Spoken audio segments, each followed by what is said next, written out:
So are we going to start to see a mass exodus of players out of countries like England to play abroad? Are countries like Wales as well going to have to face this crunch point and change their selection policy?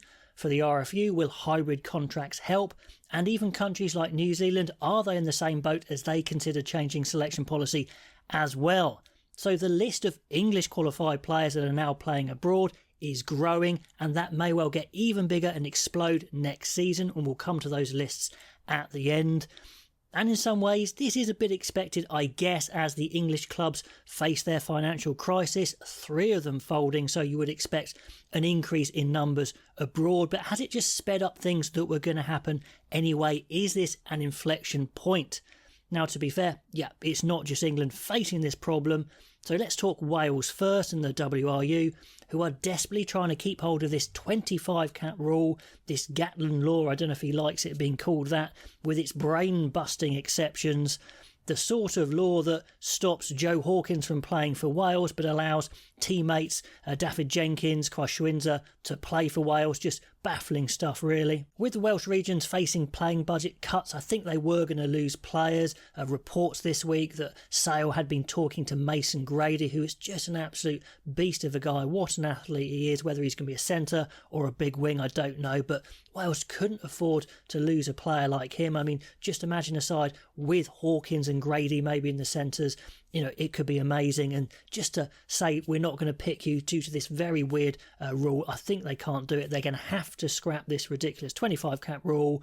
Another example, fly half Jared Evans only won 8 caps before signing for Harlequins, and he doesn't know if he is available or not for Wales. So I think for Wales it's fairly easy. Scrap the rule. It's pretty ridiculous where a young player who signed just a bit before another young player is unavailable. It's just nuts, to be honest. So I think that's an easy one. Also very interesting that in the first press conference for the new All Blacks coach, Scott Robertson, straight away he mentioned reviewing the way that they select players from overseas. Particularly New Zealand lose a lot of players to Japan. Richie Mo'unga, Beauden Barrett, to name a few. He's going to Japan to keep in contact with him. I'm sure he'd love to pick them. So I think he's going to be pressing some buttons there.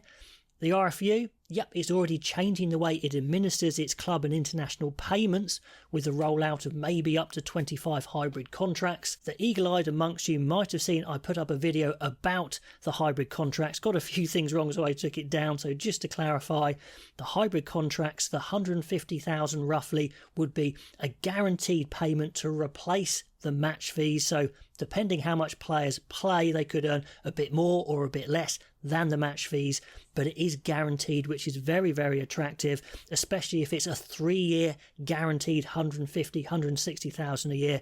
So that is attractive for a player and may well lock them in to playing in for England. So that guaranteed income is part of it. They are also boosting the payment that goes to the clubs for the use of their players. I don't think it's going up a huge amount, 20,000, something like that. So you can see why they haven't managed to buy full access to the players to say how much they play and where they play. Just some tinkering around with the medical side of it, the conditioning side of it. So I kind of get that, although it is very disappointing that they haven't really been able to control their game time, which is kind of what central contracts are partly there to do. So the question for countries like England, Wales and New Zealand is, when is it too much? When is the national side weakened so much they've just got to change their selection policies? And I think it's becoming a bit of a crunch point, especially if we see even more players moving abroad. So let's have a look at the list. These aren't exhaustive, just a bit of an example. So current players for England that are playing abroad and not available: Henry Arundel, Jack Willis, Joe Marchant, Sam Simmons, Joe Simmons, who could all be great in an England side right now, and the others there, as you see. That's a pretty handy team already. And possible leavers. Just imagine if all these players left. Owen Farrell, Courtney Laws are very likely, Lewis Ludlam maybe, and the others you see there, if they all went abroad. Sure, some of them are older players, but still incredibly useful to be selected for England at some point. Would the RFU stick to their guns, be a bit pig-headed if you like, and say we're not changing anything no matter what? So let me know what you think. Should these countries change their selection policy now? I think for Wales it's an easy one. Definitely change it, scrap it, pick from anywhere like they do in Scotland. For England, I think it's getting very close. For New Zealand, maybe it's a bit further away. But I think the times are changing and national governing bodies need to recognise these are different times to let players play wherever they want and just make your league attractive enough so you keep a bulk of players there anyway. I think South Africa have done okay with picking players from abroad, haven't they? So anyway, let me know what you think. I think the crunch point is coming. Love to know what you think as always. Subscribe, like the video, would be amazing. Comments below, and I'll catch you next time.